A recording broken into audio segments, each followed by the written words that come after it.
Le bruit du cristal qui s'entrechoque a soudainement cessé, laissant place à un silence pesant, presque électrique. Dans ce restaurant étoilé de Bordeaux, entouré de l'élite locale et de ma propre famille, je sentais les regards converger vers moi. Non pas avec admiration, ni même avec affection, mais avec cette pitié déguisée en amusement qui m'était si familière. Ma sœur Cyrielle, sublime dans sa robe de créateur, venait de prononcer les mots qui allaient marquer le point de non-retour. Afanette, notre éternelle locataire, l'ombre au tableau de notre réussite éclatante, avait-elle lancé, son rire perçant traversant la pièce comme une dague. Mon père, Gérard, l'homme que j'avais passé ma vie à essayer d'impressionner, riait le plus fort. Il essuyait une larme de joie au coin de l'œil, savourant l'humiliation de sa propre fille comme on savoure un grand cru. Ce qu'ils ignoraient tous, alors qu'ils se gavaient de mes délicats et de 20 hors de prix, c'est que la carte de crédit qui allait régler cette addition faramineuse n'était valide que grâce à moi. Ils ne savaient pas que la maison de mon père, le spa de ma sœur, et même la voiture de sport de mon cousin, tout cela m'appartenait. J'étais le pilier invisible qu'ils frappaient à coups de marteau depuis des années. Mais ce soir, le pilier allait s'effondrer volontairement, et le toit allait leur tomber sur la tête. Je m'appelle Fanette, et voici comment j'ai transformé mon 30e anniversaire en jour du jugement dernier pour ma famille. Avant de plonger dans les détails de cette soirée fatidique, j'aimerais créer un lien avec vous. Dites-moi dans les commentaires depuis quelle ville vous écoutez cette histoire et quelle heure il est chez vous. Savoir que vous êtes là, avec moi, me donne la force de raconter la suite. Le Chapon Fin est une institution à Bordeaux. Avec ses murs en rocaille, ses lustres imposants et son atmosphère feutrée qui sent l'argent ancien et les secrets bien gardés, c'était l'endroit idéal pour que mon père étale sa prétendue fortune. Il avait insisté pour réserver le grand salon privé, une pièce qui coûtait plus cher pour une soirée que ce que je dépensais en nourriture pour 6 mois, du moins selon leurs estimations de mon budget. J'étais assise au bout de la table, près de la porte, une place stratégique qu'il m'attribuait toujours, comme s'il s'attendait à ce que je doive partir tôt pour aller faire une tâche subalterne. Je regardais ma famille. Ils étaient 43. 43 personnes liées par le sang, mais séparées de moi par un abîme d'incompréhension et de mépris. À ma droite, ma cousine Chloé montrait bruyamment les photos de ses dernières vacances aux Maldives à une tante admirative. En face de moi, mon cousin Tanguy vérifiait compulsivement le cours du Bitcoin sur son téléphone, un verre de Saint-Émilion grand cru à la main. Tanguy, le génie de la finance autoproclamée, qui avait failli finir en prison pour dette de jeu il y a 2 ans, si une mystérieuse main secrète n'avait pas effacé son ardoise. Mais la star de la soirée, comme toujours, c'était Cyrielle. Ma sœur aînée de 3 ans. L'enfant doré. Elle portait une robe vert émeraude qui mettait en valeur ses yeux, et un collier de diamants que mon père lui avait offert pour célébrer l'expansion de son entreprise. Son entreprise, La Vie en Rose, un spa de luxe situé dans le Triangle d'Or, était une coquille vide. Je le savais mieux que personne, car c'était moi qui injectais des fonds chaque mois via une société écran pour qu'elle puisse payer ses employés. Sans moi, Cyrielle serait en train de pointer au chômage. Mais ce soir, elle rayonnait de cette arrogance insupportable de ceux qui pensent que tout leur est dû. « Tu ne manges pas ton saumon, Fanette ?» lança ma mère, Bernadette, d'une voix qui se voulait douce mais qui portait assez loin pour que tout le monde entende. « C'est du saumon sauvage, tu sais. C'est peut-être un peu trop raffiné pour ton palais habitué aux conserves ?» Des rires étouffés parcoururent la table. Je sentis mes joues chauffer. Non pas de honte, mais d'une colère froide qui montait lentement le long de ma colonne vertébrale.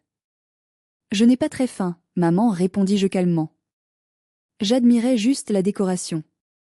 C'est très ostentatoire. Ostentatoire, coupa mon père, la bouche pleine.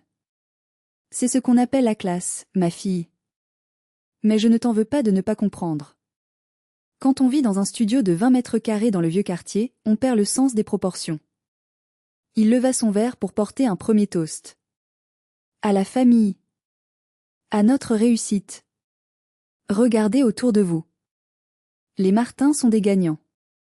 Nous avons des entrepreneurs, des investisseurs, des créateurs. Nous sommes l'élite.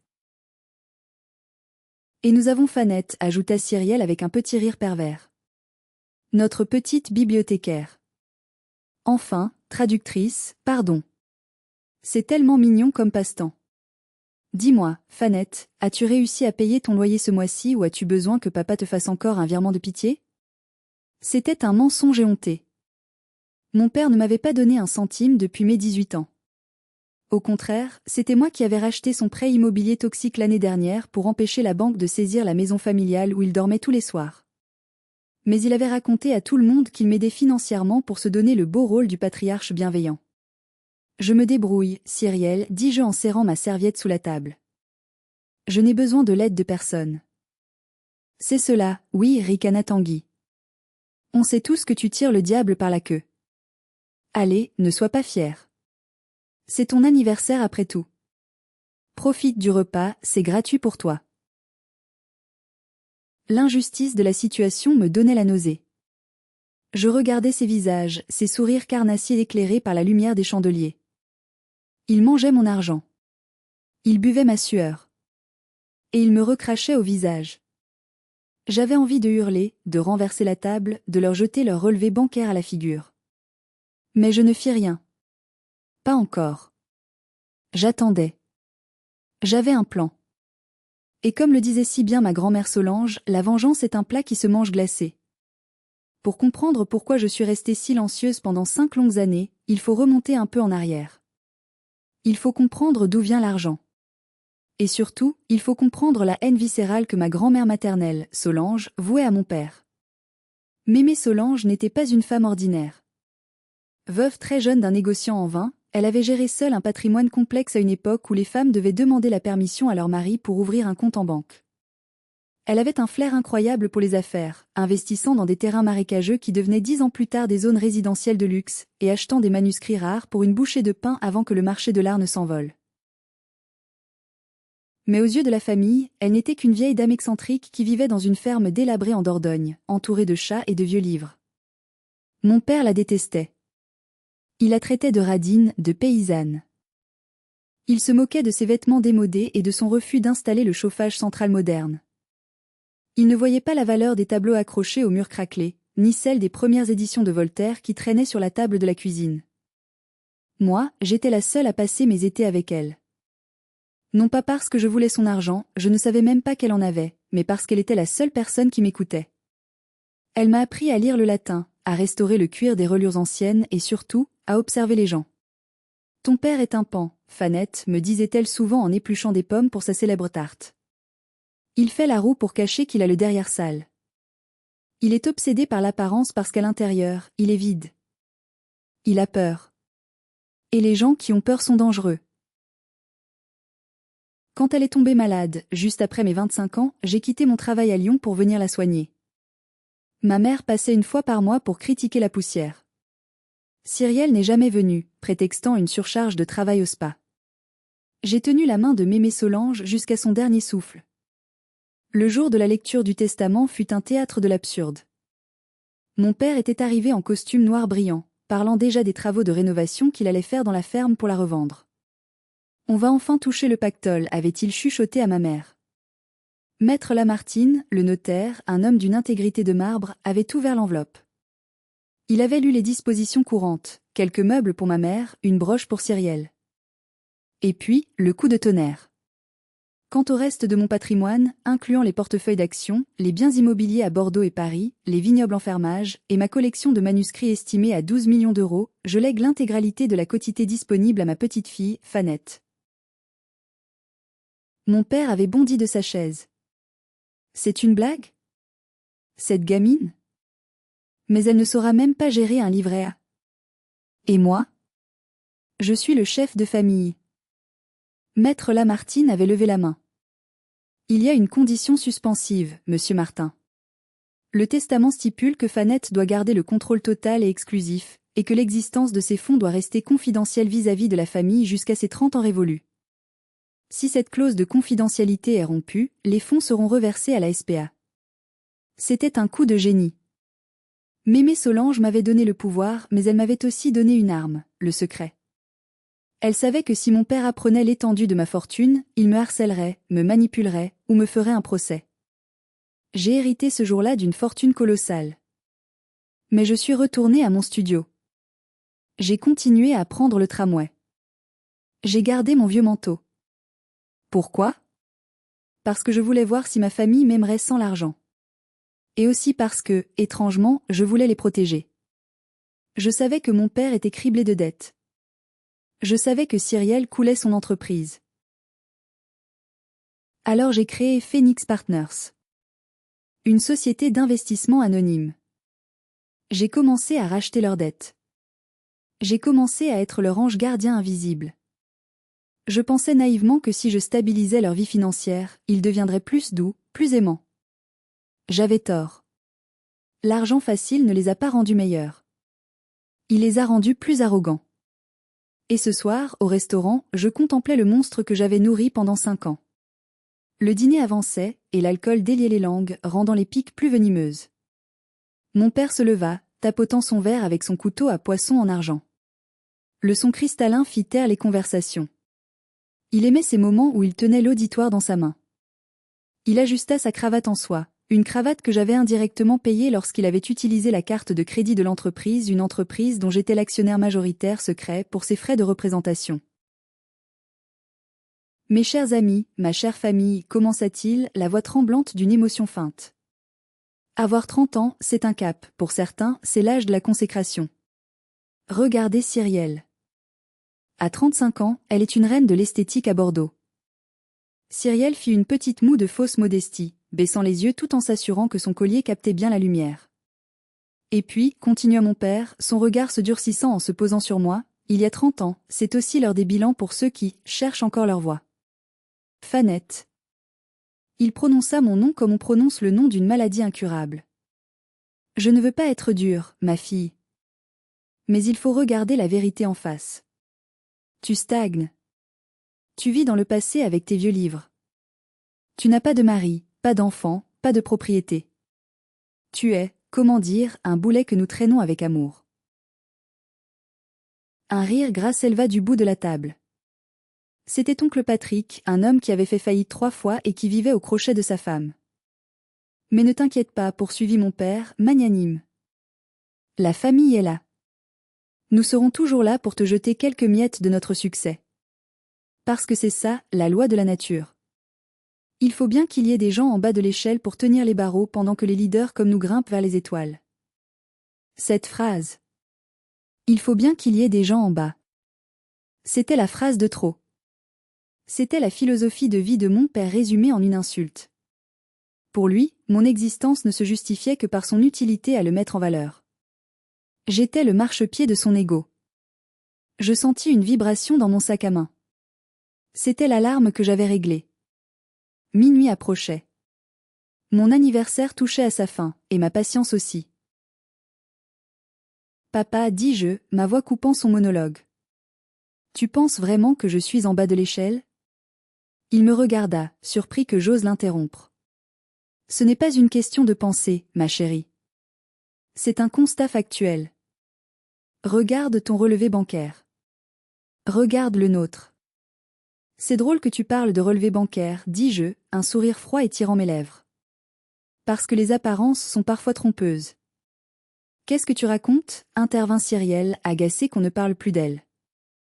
Ne gâche pas la soirée avec tes aigreurs, Fanette. Papa essayait d'être gentil et de te donner des conseils de vie. Des conseils de vie venant d'un homme qui a failli perdre sa maison l'an dernier, lâchez-je. Le silence retomba brutalement. Mon père devint blême. La quasi-saisie de la maison était un secret honteux qu'il avait caché à tout le monde, prétendant qu'il renégociait ses taux pour optimiser sa fiscalité. Comment sais-tu ça ? Bégaya-t-il. Je sais beaucoup de choses, papa. Je sais que ton prêt relais a été racheté in extremis par une société nommée Phoenix Partners. Je sais que tu as pleuré au téléphone avec le gestionnaire de compte, suppliant pour un délai. Ça suffit, hurla-t-il, frappant du poing sur la table. Je t'interdis de parler de mes affaires. Tu n'es qu'une petite insolente jalouse. Tu ne comprends rien à la haute finance. La haute finance ? Je laissai échapper un petit rire sec. Papa, tu ne fais pas de la haute finance. Tu fais de la mendicité de haut vol. La tension était palpable. Les serveurs s'étaient figés, les plats à la main. Ma mère me regardait avec horreur, comme si je venais de sortir un couteau. Mais je ne m'arrêterai plus. Le barrage avait cédé. Cyrielle, sentant que son père perdait la face, décida d'intervenir pour sauver l'honneur de la famille, ou plutôt pour m'écraser définitivement.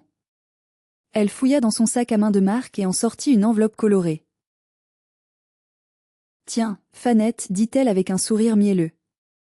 Puisque tu sembles si préoccupée par l'argent, j'ai un petit cadeau pour toi. C'est pour ton anniversaire. Elle me tendit l'enveloppe comme on tend un os à un chien. Je l'ouvris. À l'intérieur, il n'y avait pas de chèque, pas de carte cadeau. Il y avait une liasse de coupons de réduction pour un supermarché hard discount, certains déjà périmés, et un petit livret intitulé « Comment gérer son budget quand on est au RSA ». J'ai pensé que ça te serait utile, dit-elle, ravie de son effet. Maman m'a dit que tu avais du mal à finir le mois. C'est important d'apprendre à économiser sur les petites choses, tu sais. Les pâtes, le riz, ça nourrit bien et c'est pas cher.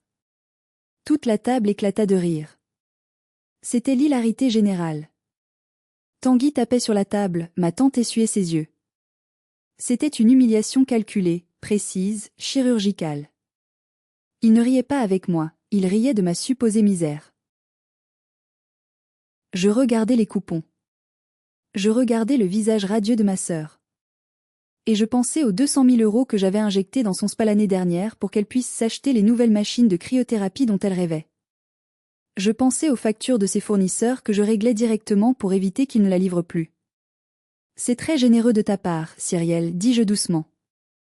Surtout venant de quelqu'un dont la carte professionnelle a été refusée la semaine dernière chez le fleuriste. Le sourire de Cyrielle se figea. C'était un bug informatique. La banque a fait une erreur. Une erreur de solde insuffisant, je crois, rectifiai-je. C'est fou comme les banques font souvent des erreurs avec toi, non? Tu es odieuse, cria-t-elle. Tu es juste jalouse parce que je suis une femme d'affaires accomplie et que tu n'es rien. C'est à ce moment précis que le maître d'hôtel s'approcha de mon père avec l'addition. Une petite pochette en cuir noir contenant la sentence. Mon père l'ouvrit, jeta un coup d'œil rapide au montant, et grimaça imperceptiblement. Je savais que le montant devait avoisiner les 5 000 €. Il sortit sa carte Gold. La carte que je garantissais. Mais avant de la donner au serveur, il se tourna vers moi avec un sourire cruel. Fanette, dit-il fort. Puisque nous t'offrons ce festin royal, et que tu as été si désagréable ce soir, je pense qu'il serait juste que tu participes. Tu vas laisser le pourboire. Le pourboire, répétai-je. Oui. Dans un établissement comme celui-ci, il est d'usage de laisser 10%. Fais le calcul. Ça doit faire 500 €. Allez, montre-nous que tu n'es pas aussi radine que ta grand-mère. Il me demandait 500 €. Il savait pertinemment que pour la Fanette pauvre qu'il imaginait, 500 € représentaient mon budget nourriture pour 2 mois. Il voulait me voir paniquer. Il voulait me voir bégayer, fouiller dans mon sac, admettre que je n'avais pas cette somme, pour pouvoir ensuite jouer au grand seigneur et dire ce n'est pas grave, papa va payer. C'était le test ultime. L'humiliation finale. Je restai silencieuse un instant. Le temps sembla s'arrêter. Je vis le visage expectant de mon père, le sourire narquois de ma sœur, l'indifférence de ma mère. Arrêtons-nous un instant ici. Imaginez-vous à ma place. Votre famille, que vous soutenez secrètement depuis des années, vous humilie publiquement et vous demande de l'argent que vous êtes censé ne pas avoir, juste pour le plaisir de vous voir souffrir. Que auriez-vous fait? Auriez-vous révélé la vérité tout de suite en criant? Auriez-vous pleuré et quitté la table? Ou auriez-vous fait ce que je m'apprêtais à faire? Dites-moi dans les commentaires, j'aurais tout cassé ou j'aurais joué le jeu jusqu'au bout. Votre avis m'intéresse. Je ne paniquais pas. Je ne pleurais pas. Au lieu de cela, une clarté absolue envahit mon esprit. C'était fini. Le jeu était terminé. L'expérience sociale était conclue. Les sujets de test avaient échoué lamentablement. Je sortis mon téléphone. Pas pour vérifier mon compte en banque, mais pour envoyer un message. Un message que j'avais rédigé des mois à l'avance et enregistré dans mes brouillons, attendant juste le moment où je n'aurais plus aucun doute. Destinataire, Maître Lamartine. Message, exécuter l'ordre 30. Immédiatement. Coupez tout. J'appuyai sur envoyer. La petite icône de chargement tourna une seconde, puis le mot envoyé apparut. C'était fait. En une seconde, je venais de scier la branche sur laquelle ils étaient tous assis. L'ordre 30 était une instruction complexe. Elle déclenchait le gel immédiat de tous les fonds de Phoenix Partners, la révocation des garanties bancaires sur les prêts de mon père et de ma sœur, et l'envoi automatique de lettres de mise en demeure par mon cabinet d'avocat. Je levai les yeux vers mon père. « Je n'ai pas 500 € sur moi, papa, dis-je calmement. Ah! Je le savais, exulta-t-il.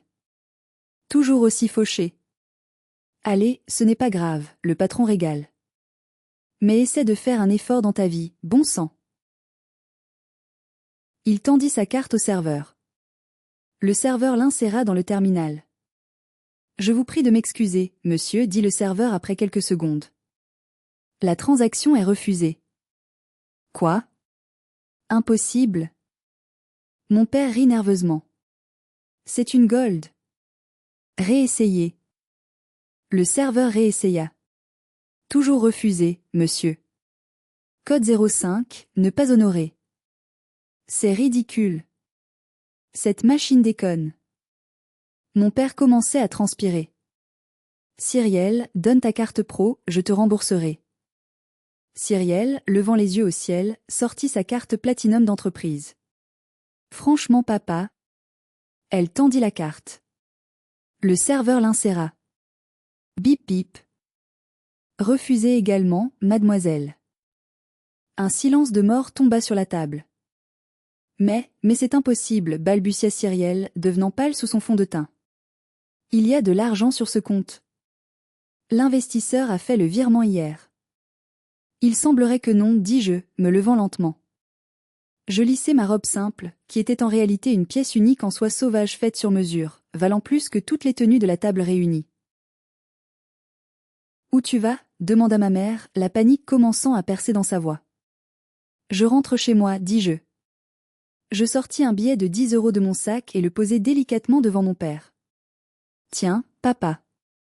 C'est tout ce que je peux me permettre pour le pourboire. J'espère que tu trouveras un moyen de payer le reste. Peut-être que tu peux faire la plonge? Tu ne peux pas partir. On a un problème, cria mon père. Non, papa. Tu as un problème. Moi, j'ai une vie à vivre. Je tournai les talons et marchai vers la sortie. Je sentais leur regard brûler mon dos. Je sentais leur confusion se transformer en terreur. Je traversai le restaurant la tête haute, le cœur battant à tout rompre, non pas de peur, mais d'une adrénaline pure et sauvage. C'était le début de la fin pour eux. Et le début de ma liberté. Le lendemain matin, Bordeaux s'éveilla sous une pluie fine, grise et mélancolique, comme pour accompagner le deuil de ma famille. Mais pour moi, dans mon Penthouse du quai des Chartrons, le ciel n'avait jamais paru aussi lumineux. J'habitais au dernier étage d'un immeuble du XVIIIe siècle classé, un espace de 300 mètres carrés entièrement rénové, mêlant la pierre blonde de Bordeaux à une architecture contemporaine minimaliste. Je pris mon café sur la terrasse couverte, observant la Garonne couler paisiblement. Mon téléphone, posé sur la table en marbre, était en mode ne pas déranger depuis la veille. L'écran s'illuminait toutes les 30 secondes avec des notifications d'appels manqués. 7h15, papa, 3 appels, 7h30, Cyrielle, 5 appels, 7h45, maman, 2 appels, 8h, Tanguy, 1 appel, ils se réveillaient dans un monde nouveau. Un monde où l'argent magique n'apparaissait plus sur leur compte. Je décidai finalement de désactiver le mode silencieux à 9h précises. La première sonnerie retentit presque instantanément. C'était Cyrielle. Je décrochai et mis le haut-parleur, continuant à tartiner ma brioche. Allô? Fanette? Sa voix était hystérique, brisée par les sanglots. Tu dois m'aider. C'est la catastrophe. Bonjour Cyrielle. Joyeux lendemain d'anniversaire à moi. Merci de demander. On s'en fout de ton anniversaire. Tu ne comprends pas. La banque. Ils sont venus ce matin à l'ouverture du spa. Ils ont posé des scellés. Des scellés, Fanette. Ils disent que la société est en liquidation judiciaire immédiate parce que le garant principal s'est retiré. Mes employés sont dehors, ils pleurent. Les clients arrivent pour leur rendez-vous et trouvent porte close. C'est un cauchemar. Je pris une gorgée de café. Ah. C'est ennuyeux. Tu as essayé de leur donner des coupons de réduction? Quoi? Tu es folle? Pourquoi tu blagues? Je vais tout perdre. Ma réputation, ma vie. Appelle papa, il ne répond pas. Papa est probablement occupé, dis-je. En effet, un double appel s'afficha. C'était Gérard. Je mis Cyrielle en attente et pris l'appel de mon père. Fanette. Où es-tu? Hurla-t-il. Il n'y avait plus aucune trace de l'homme arrogant de la veille. C'était la voix d'un animal traqué. Il y a un huissier devant la maison. Un huissier. Il dit qu'il a un ordre d'expulsion exécutoire. Il dit que la maison appartient à une holding et que le bail précaire est résilié. C'est ma maison. Techniquement, non, papa, dis-je calmement. Tu as vendu la maison à la banque il y a 2 ans pour éponger tes dettes, tu te souviens? Et la banque l'a revendue à un investisseur qui t'a laissé y habiter gracieusement. Jusqu'à aujourd'hui. Mais l'investisseur, c'était un ami. Un partenaire. Phoenix Partners. Pourquoi ils font ça? Peut-être qu'ils ont réalisé que le locataire était ingrat et ne méritait plus leur charité. Comment tu peux parler comme ça? Tu ne comprends rien aux affaires. Viens tout de suite. J'ai besoin que tu ailles voir tes amis qui louent des appartements pas chers, on a besoin d'un endroit où mettre les meubles. Même au bord du gouffre, il me voyait encore comme son larbin. C'était fascinant de pathétisme. Je ne peux pas venir, papa.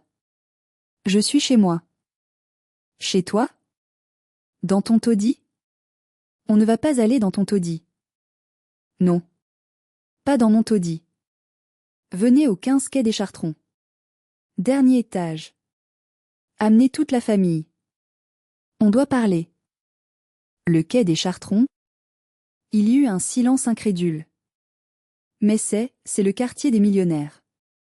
Tu fais le ménage là-bas? Je souris. Venez.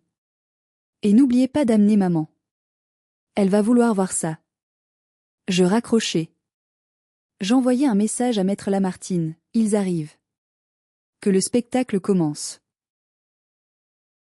Il leur fallut 45 minutes pour arriver. Je les observais depuis mon écran de contrôle de sécurité. Ils étaient une troupe lamentable. Mon père avait mis un costume froissé, Cyrielle avait les yeux gonflés et le mascara qui coulait, ma mère semblait perdue, serrant son sac à main contre sa poitrine comme une bouée de sauvetage. Tanguy et oncle Hervé suivaient derrière. Oncle Hervé. Le frère cadet de mon père. Le facteur.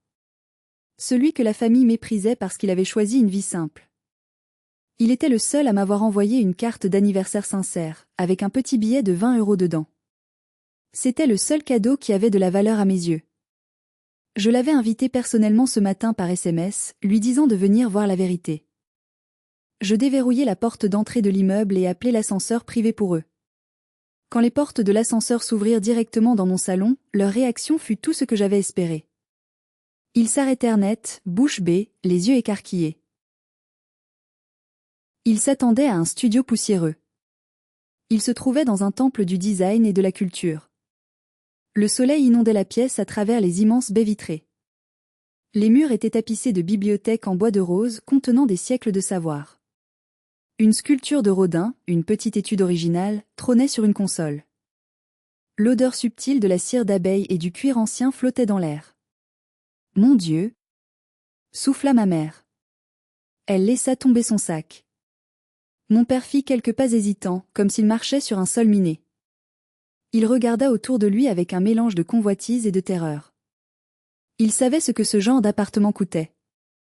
Il savait que c'était hors de sa portée, même dans ses rêves les plus fous. C'est à qui? Demanda Cyrielle, la voix étranglée. Tu gardes ça pour un émir? Un milliardaire russe? Je sortis de la cuisine, une tasse de thé à la main. Je portais un pantalon en lin blanc et une chemise en soie. J'avais l'air détendue, maîtresse des lieux. Bonjour à tous, dis-je. Bienvenue chez moi. Chez toi, répéta mon père. Ne sois pas ridicule. Tu ne pourrais même pas payer les charges de cet endroit. À qui est-ce vraiment? À moi, papa. Titre de propriété à mon nom. Payer comptant. Pas de crédit. Pas d'hypothèque. Mais, comment? Tanguy s'avança, touchant le dossier d'un fauteuil IMSS. Tu es fauché. On a payé ton dîner hier. Vous n'avez pas payé mon dîner, rectifiai-je. Vous avez essayé de payer avec ma carte de crédit, que j'ai bloquée. Ta carte? Mon père secoua la tête, refusant de comprendre. C'était ma Gold. Ma carte d'entreprise. L'entreprise Phoenix Partners, demandai-je doucement. Le nom frappa mon père comme une gifle physique. Il recula d'un pas, se heurtant à une petite table. Phoenix Partners. Murmura-t-il. L'investisseur, le bienfaiteur. C'est moi, dis-je. Phoenix, c'est moi. Fanette. La ratée. La fille du bas de l'échelle. Je fis un signe de tête à maître Lamartine, qui était assis discrètement dans un coin. Il se leva et posa un dossier épais sur la table basse en verre. Monsieur Martin, dit le notaire de sa voix grave. Comme vous le savez, Phoenix Partners détient 100% de la dette de votre société immobilière, ainsi que le titre de propriété de votre résidence principale. Mademoiselle Fanette est l'unique actionnaire de Phoenix Partners. Elle vous a logé, nourri et blanchi financièrement depuis 5 ans. C'est impossible, cria Cyrielle. Elle n'a pas d'argent. Mémé Solange n'avait rien. Mémé Solange avait tout, répondis-je. Et elle m'a tout laissé. Parce qu'elle savait que vous étiez des vautours. Le silence qui suivit fut si lourd qu'il semblait aspirer l'oxygène de la pièce. Ils me regardaient tous comme si je m'étais transformé en extraterrestre. La réalité de la situation s'installait lentement dans leurs esprits étriqués. La personne qu'ils avaient le plus méprisée était celle qui tenait leur vie entre ses mains. Mon père fut le premier à réagir, fidèle à sa nature narcissique. Au lieu de la gratitude ou de la honte, c'est la colère qui explosa. Tu nous as menti, rugit-il, le visage cramoisi. Tu as manipulé ta propre famille. Tu nous as regardés galérer pendant que tu vivais dans le luxe. C'est pervers. C'est dégueulasse. Galérer? Je laissai échapper un rire incrédule. Papa, tu as changé de voiture 3 fois en 2 ans. Tu as passé tes vacances à Saint-Barth. Cyrielle a refait la déco de son spa 4 fois. C'est ça que tu appelles galérer? Vous avez vécu comme des rois avec MON argent. C'était l'argent de ta grand-mère. C'était l'argent de la famille. J'y avais droit. Non, intervint maître Lamartine. Juridiquement et moralement, vous n'aviez droit à rien. Votre belle-mère a spécifiquement exclu votre nom. Fanette a choisi, par pure générosité, de redistribuer une partie de sa fortune pour vous sauver de la faillite. Générosité, cracha Cyrielle. Elle nous a humiliés. Elle nous a laissé croire qu'on réussissait alors qu'elle tirait les ficelles. Elle s'est moquée de nous. Je vous ai donné une chance, criai-je, ma voix montant enfin dans les aigus. Je vous ai donné 5 ans. 5 ans pour prouver que vous pouviez être des gens bien si vous n'aviez pas de soucis d'argent. 5 ans pour me traiter avec un minimum de respect, non pas parce que j'étais riche, mais parce que j'étais votre fille. Votre sœur. Je m'approchai d'eux, les forçant à reculer. Tu sais ce que j'attendais, papa? J'attendais un merci. J'attendais un je suis fier de toi. Même quand tu pensais que j'étais pauvre. Mais non. Tu m'as traité de déchet. Tu as dit qu'il fallait des gens en bas pour que tu sois en haut. Eh bien félicitations, papa. Tu as gagné. Je suis en bas. Je suis la fondation. Et je viens de décider de bouger. Tout s'écroule. Tu ne peux pas faire ça, pleura ma mère. On était parents. On t'a élevé. Vous m'avez élevé pour être le marchepied de Cyrielle. Vous m'avez élevé pour être invisible. Je me tournai vers oncle Hervé, qui n'avait pas dit un mot, observant la scène avec ses yeux tristes. Oncle Hervé, dis-je. Toi, tu ne m'as jamais rien demandé. Tu ne m'as jamais jugé. Quand j'étais petite, tu étais le seul à venir me voir dans ma chambre quand je pleurais parce que papa avait oublié mon anniversaire. Hervé baissa la tête, ému. Tu étais une gentille petite fille, Fanette. Tu méritais mieux. Merci, dis-je. Je pris une enveloppe sur la table et la lui tendis. Ceci est pour toi. C'est le titre de propriété de la petite maison de gardien à l'entrée du domaine viticole que je possède. Elle est à toi. Tu pourras y vivre ta retraite en paix, sans payer de loyer. Et il y a un petit compte pour tes dépenses. Hervé regarda l'enveloppe, les mains tremblantes. Je ne peux pas accepter ça, Fanette. Accepte. C'est la seule transaction honnête de cette famille. De l'amour contre de l'amour. La réaction de mon père fut immédiate et viscérale. Et nous, hurla-t-il. Tu donnes une maison à ce facteur raté, et tu laisses tes propres parents à la rue? Le facteur raté est le seul homme digne dans cette pièce, répondis-je froidement. Quant à vous, je fis un signe à maître Lamartine. Il projeta une image sur le grand écran plat du salon. C'était une photo de la vieille ferme de Mémé Solange en Dordogne. Celle que mon père détestait tant. Vous n'êtes pas à la rue. Je ne suis pas un monstre. Vous pouvez aller vivre à la ferme. Elle est vide. Il n'y a pas de chauffage central, l'internet est lent, et le toit fuit un peu. Mais c'est un toit. La ferme de la vieille? Cyrielle eut en haut le cœur. C'est un trou à rats. Je ne peux pas vivre là-bas. Et mes amis? Et ma vie sociale? Ta vie sociale est basée sur l'argent que tu n'as plus, Cyrielle. Tes amis vont disparaître aussi vite que ton solde bancaire. Tu auras beaucoup de temps pour lire. Je t'ai même laissé quelques livres. Je refuse. Mon père croisa les bras. Je ne quitterai pas Bordeaux. Je vais te faire un procès. Je vais contester le testament. Je vais dire que tu as abusé de la faiblesse de ta grand-mère. Essaie d'y mettre Lamartine calmement. Le testament est blindé. Nous avons des expertises psychiatriques prouvant la lucidité de Madame Solange. Et si vous attaquez, Fanette réclamera le remboursement intégral des 1,2 million d'euros qu'elle a versés pour couvrir vos dettes ces 5 dernières années. Nous vous poursuivrons pour abus de confiance et enrichissement sans cause. Vous finirez en prison, monsieur Martin. Le mot prison fit vaciller mon père. Il s'affaissa sur le canapé, soudainement très vieux. Toute sa superbe avait disparu. Il n'était plus qu'un petit homme effrayé dans un costume trop grand. Allez-vous-en, dis-je, la fatigue m'envahissant soudainement. Sortez de chez moi. Les huissiers vous attendent à votre ancienne maison pour vous laisser prendre vos affaires personnelles. Vous avez 24 heures pour vider les lieux. Fanette. Ma mère tenta une dernière approche, tendant la main vers moi. Ma chérie. Je reculai. Non, maman. Ne commence pas. Ne joue pas la mère aimante maintenant que tu as vu les meubles. C'est trop tard. Ils se dirigèrent vers l'ascenseur, traînant les pieds comme des condamnés. Cyrielle pleurait bruyamment, se lamentant sur son sort. Tanguy essayait de se faire tout petit, espérant que j'oublie ses dettes, je ne les oublierai pas, mais je ne le poursuivrai pas, le mépris était une punition suffisante. Au moment où les portes allaient se fermer, mon père leva les yeux vers moi. Il y avait de la haine, oui, mais aussi une sorte de respect réticent. Pour la première fois de sa vie, il me voyait. Il voyait ma force. Tu es dure, Fanette, dit-il. Tu es devenue dure comme ta grand-mère. C'est le plus beau compliment que tu pouvais me faire, répondis-je. Les portes se fermèrent. Je restai seule dans mon grand appartement silencieux. Je m'assis sur le sol, dos contre le mur, et pour la première fois depuis des années, je pleurais. Pas des larmes de tristesse, mais des larmes de soulagement. J'avais coupé le cordon ombilical toxique qui m'étranglait.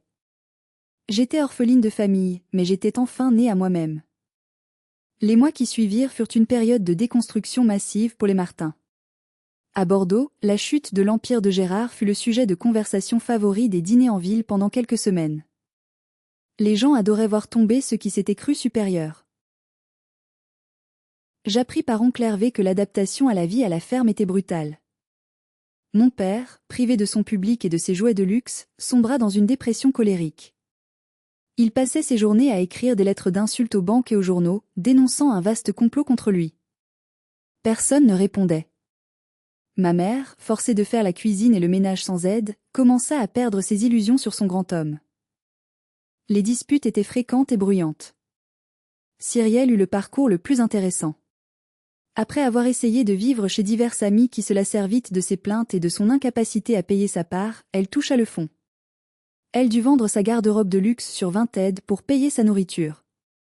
Elle réalisa que sans l'argent de papa, ou plutôt le mien, elle n'avait aucune compétence réelle sur le marché du travail. Son diplôme d'école de commerce, acheté plus qu'obtenu, ne valait rien sans expérience concrète. Elle finit par trouver un emploi. Pas comme directrice, ni comme consultante. Elle devint réceptionniste de nuit dans un hôtel Ibis Budget près de la Rocade. C'était un travail dur, mal payé, avec des horaires impossibles. Pour la première fois, elle devait servir les autres au lieu d'être servie. Quant à moi, je continuais ma vie. Je finançais la restauration d'une abbaye médiévale en Gironde. J'ouvris une fondation pour aider les jeunes femmes issues de milieux modestes à faire des études de lettres. Je vivais ma passion, entourée de beauté et de calme. Mais il y avait un vide. On ne guérit pas de sa famille en un jour. 1 an après l'événement, je reçus une lettre. Pas un email, ni un SMS. Une lettre manuscrite sur du papier bon marché. L'écriture était celle de Cyrielle. Fanette, je ne t'écris pas pour te demander de l'argent. Je sais que je n'y ai pas droit. Je t'écris parce que hier soir, un client m'a hurlé dessus parce que la machine à café était en panne. Il m'a traité d'incapable. Il m'a dit que j'étais faite pour être en bas de l'échelle. J'ai pleuré dans les toilettes pendant 1 heure. Et je me suis souvenu de ce qu'on t'a fait subir pendant toutes ces années. Je me suis souvenu de mes mots au restaurant. Sœur ratée. Je suis désolée. Je ne savais pas ce que c'était que d'être humiliée pour son travail. Maintenant je sais. Ça brûle. Ça fait mal. Tu n'étais pas ratée. Tu étais la seule digne d'entre nous. Je ne te demande pas de me pardonner. Je voulais juste que tu saches que j'ai compris. Cyrielle. Je relus la lettre 10 fois. C'était la première chose vraie que ma sœur m'avait jamais dite. Je n'ai pas répondu tout de suite. Il m'a fallu 2 semaines pour digérer. Puis, un mardi pluvieux, je me suis rendue à l'hôtel où elle travaillait. Je suis entrée dans le hall éclairé au néon blafard. Elle était là, derrière le comptoir, portant un uniforme en polyester un peu trop grand. Elle avait des cernes sous les yeux, ses ongles n'étaient pas manucurés. Elle avait l'air fatiguée, vieillie. Mais quand elle leva les yeux et me vit, il n'y avait pas de calcul dans son regard. Juste de la surprise et de la honte. Fanette. Salut Cyrielle. Je voulais un café. Il paraît que la machine est réparée? Elle esquissa un sourire timide. Oui. Enfin, elle fait du jus de chaussette, mais elle marche.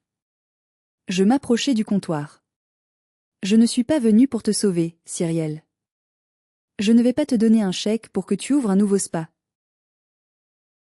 Je sais, dit-elle. Je ne le veux pas. Je ne saurais pas quoi en faire. Mais, continuai-je, j'ai besoin de quelqu'un pour m'aider à cataloguer les archives de l'abbaye que je restaure. C'est un travail fastidieux. Il faut dépoussiérer, classer, taper des inventaires. C'est payé au SMIC. C'est un travail de l'ombre. Personne ne t'applaudira. Elle me regarda longuement. Un travail de l'ombre, comme ce que tu faisais? Oui. J'accepte, dit-elle sans hésiter. Je veux apprendre. Je veux apprendre à faire quelque chose de vrai. Ce n'était pas la fin heureuse d'un film Disney. Nous ne sommes pas tombés dans les bras l'une de l'autre. Mais c'était un début. Cyrielle a quitté l'hôtel et a commencé à travailler pour moi. Elle était maladroite au début, se plaignant de la poussière. Mais peu à peu, elle a découvert la satisfaction du travail accompli. Elle a découvert que l'on pouvait être fier de soi sans avoir besoin d'écraser les autres. Aujourd'hui, je suis toujours Fanette, la traductrice. Je suis aussi une femme riche, puissante et libre. Mais ma plus grande richesse n'est pas sur mon compte en banque. Elle est dans le miroir, quand je me regarde et que je vois une femme qui a su dire non. Mon père est toujours à la ferme. Il est aigri, seul avec ma mère qui commence enfin à lui tenir tête. Je leur envoie de quoi vivre décemment, car je ne suis pas cruelle, mais je ne leur rends pas visite. Certains liens sont trop toxiques pour être maintenus. Cyrielle, elle, est en chemin. Elle n'est plus la Golden Child. Elle est juste ma sœur. Une sœur en construction. Mon père avait raison sur un point. Il y a des gens en haut et des gens en bas. Mais il se trompait sur la nature de l'échelle. L'échelle n'est pas faite d'argent ou de statut social. Elle est faite d'intégrité, de gentillesse et de vérité. Et sur cette échelle-là, il est tout en bas, et je ne lui tends plus la main. Merci d'avoir écouté mon histoire jusqu'au bout. C'était un voyage long et douloureux, mais nécessaire. Si vous avez aimé cette histoire, si vous avez ressenti ma colère et ma libération, s'il vous plaît, likez cette vidéo, c'est très important pour moi. Abonnez-vous à la chaîne et activez la cloche pour ne pas manquer les prochaines histoires de justice familiale. Et surtout, partagez cette vidéo avec quelqu'un qui a besoin de savoir qu'il a le droit de couper les ponts avec une famille toxique. Vous n'êtes pas seul. Votre valeur ne dépend pas de ce que les autres pensent de vous. Soyez fort. Soyez libre. À bientôt.